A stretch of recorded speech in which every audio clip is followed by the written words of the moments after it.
All right, let's dig in, literally. We're going to talk about something you've probably got sitting in your kitchen right now, the potato. And trust me, this isn't just a story about food. It's an incredible journey through history, science, and straight-up survival.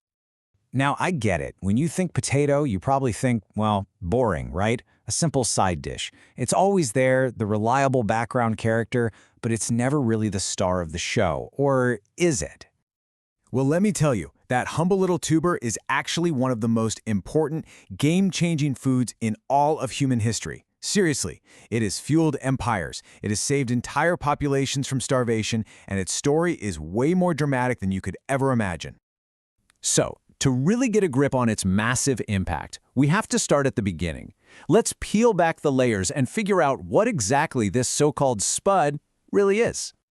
Okay, first things first. It's part of the nightshade family. That means it's related to things like tomatoes and eggplants. And here's a fantastic bit of trivia for you. A potato isn't a root, it's actually a tuber, which is basically a swollen underground stem that the plant uses as a little energy storage unit. That's why it's so packed with all that starchy goodness. Now, the potato story. It didn't kick off in Ireland or Idaho or anywhere you might think. Nope. To find its real home, we've got to travel back in time, thousands and thousands of years, to the mountains of South America. Just look at this timeline for a second. We're talking about domestication going back almost 10,000 years in the Andes. For literally millennia, it was a staple food there, totally unknown to the rest of the planet. Then, the Spanish explorers show up in the 1500s, bring it back to Europe, and from there, it begins its slow but unstoppable takeover of the world. But its world tour was not exactly a hit at first. In fact, when the potato first landed in Europe, it had some, let's say, serious PR problems. You can just feel the resistance here, can't you? People were deeply suspicious of this thing. Because it was a nightshade, some folks were convinced it was poisonous, others just thought it was ugly, or maybe even evil, because, it grew underground and it wasn't mentioned in the Bible. It was even banned in some parts of France for a while.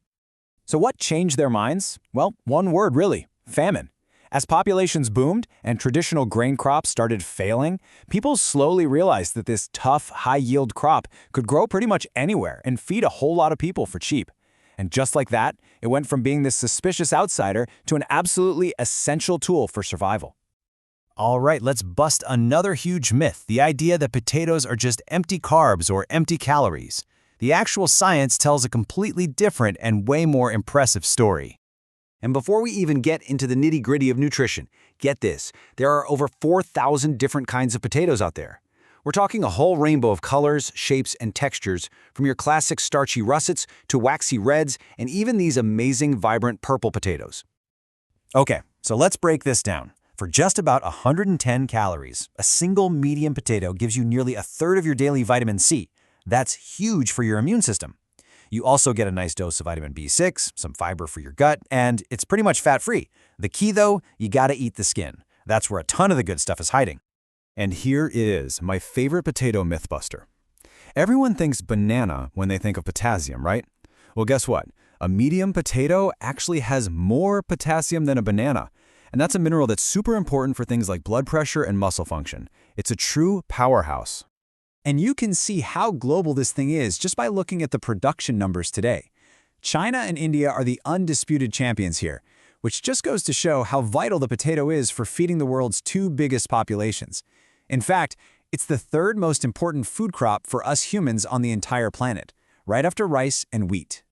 So, we've talked history, we've talked science, now let's get practical. How can you get the most out of your spuds right in your own kitchen? Okay, this is absolutely key. Not all potatoes are created equal. You've got your starchy types, like russets. They're fluffy, they're absorbent, and they fall apart easily, which makes them perfect for mashed potatoes or French fries. Then you have your waxy potatoes, like red potatoes. They're firm, they hold their shape, which is exactly what you want for a potato salad or for roasting. And how you store them really matters. You want a cool, dark, and well-ventilated spot.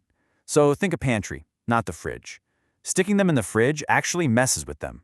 It turns their starch into sugar, which can make them taste weird, and brown too quickly when you cook them. Oh, and a huge pro tip, keep them away from onions. Onions release a gas that makes potatoes sprout way faster. And here's a quick but super important safety tip. If you ever see green spots on your potato skin, you need to pay attention. That green color is a sign of something called solanine, which can give you an upset stomach. It just means the potato was exposed to too much light. The fix is simple. Just peel away any of those green bits really deep, and if the whole potato is looking pretty green, your best bet is to just toss it. So there you have it. From this obscure tuber high up in the Andes to a global superstar. It's nutritious, it's tough, it's incredibly versatile. And all of that leaves us with one pretty big question. In a world that's facing some serious challenges with climate and a growing population, could this ancient crop be more important than ever to securing our future? It really makes you think, doesn't it? Thanks for watching.